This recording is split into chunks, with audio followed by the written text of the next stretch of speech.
Hey there, Sharon Horne-Ellstrom here. Welcome to day 58 of our Get Your Goals annual challenge. We're doing one thing every day to get what you want. For you to get what you want, me to get what I want with respect to the different areas and assets of our life. And this month, just a couple more days, today and tomorrow, we're focusing on our emotional well-being, our emotional aspect of ourself. We're going to look at I use a 9-part life framework: physical, mental, emotional, spiritual, financial, relationships, contribution, and then confidence and communication, because I feel those are all interrelated, connected things that we need to focus on, set goals on, continually improve on in each of our lives in order to create the life that we want.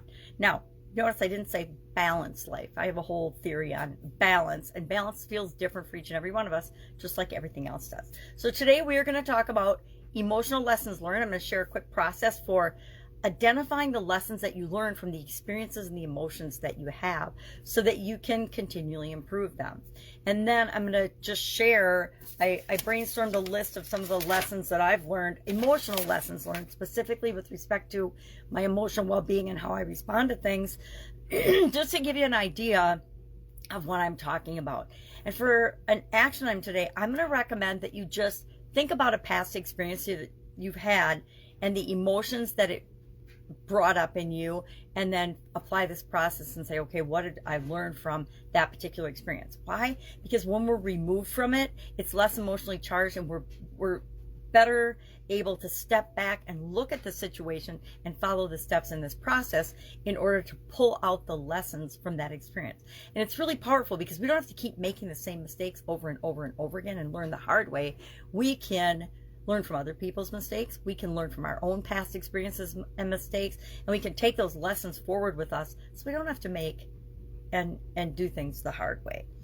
Also, with respect to our emotional goal setting process, our emotional goal process, today we're going to think about support in terms of resources and accountability for achieving our emotional goals. So what do you need for support? What do you need for resources? What are you willing to say and be accountable, or who you be accountable to with respect to your emotional well-being? When it comes to my emotional well-being, I usually look to my daughter because she has a way of bringing me out of any funk I might get into, or pointing out when I'm behaving in ways that she knows I don't want to behave in. For example,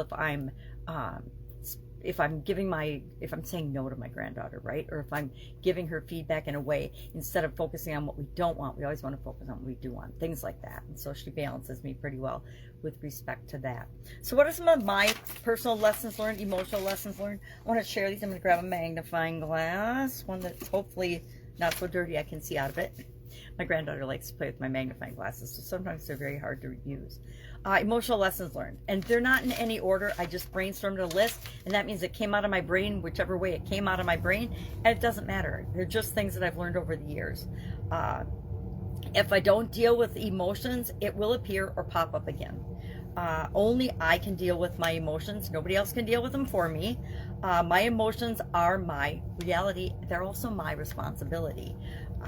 Everybody else's emotions are their responsibility, not mine.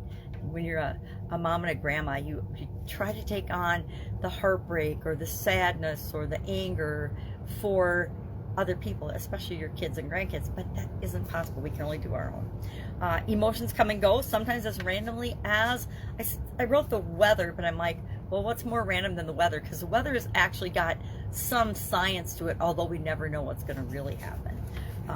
All emotions are here to show me something. This was one I learned that not necessarily the easy way. They're here to show me that I need to let something go. I need to resolve some conflict or something.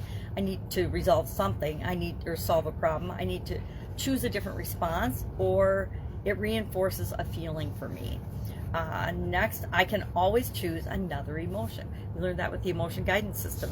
The emotional guidance system is there to show us that we don't have to go from frustrated to happy in one fell swoop. We can go a little bit at a time. And sometimes an emotion that we think might be more negative than another is actually less energetically charged, therefore moving us up the emotional guidance system ladder. I define what every emotion and feeling means to me. So I can define what anger and frustration and success, well, success isn't really, it is kind of an emotion, what all those things look like to me. I can change my definition whenever and as often as I want. Frustration is a good example because I've changed my definition of that several times over the years until I took all of the emotional charge out of it. So instead of ever, and I do get frustrated sometimes, I still do, but it's really hard for me too. And I just remind myself what I've defined it as, and then it makes it easier to learn the lesson that it's there to show me. My emotions are subject to change without warning. I am an emotional being, and it shows whether I intended to or not. Now this was a toughie, because I always thought I could be stone-faced and people wouldn't really know what I was thinking or feeling, especially in things like negotiations or legal proceedings. But the truth is, I am just like my kids. Everything I am feeling shows on my face whether I intended to or not. My feelings and emotions are just as important and valuable as anyone else's, whether they think so or not, or whether they believe so or not. I learned that one in my marriage. Only I can treat me the way I deserve to be treated. I can only control me and how I treat me. I can't control how other people treat me. It's totally up to me. So those are just some emotional lessons learned that I wanted to share. So to give you an example of some of the lessons I've learned from different experiences I've had in my life. And I came up with that list by just thinking about past experiences and what I've learned from them. Because I guarantee there's a bunch of lessons that I haven't learned yet that will keep popping up until I actually consciously become aware of them. So that's it. If I can help you in any way, ask. Otherwise, I will be with you tomorrow. Have fun with this. It's such an empowering exercise, but it's also fun because it's impacting us in such a positive way. All right, have an awesome day. I'll be with you tomorrow.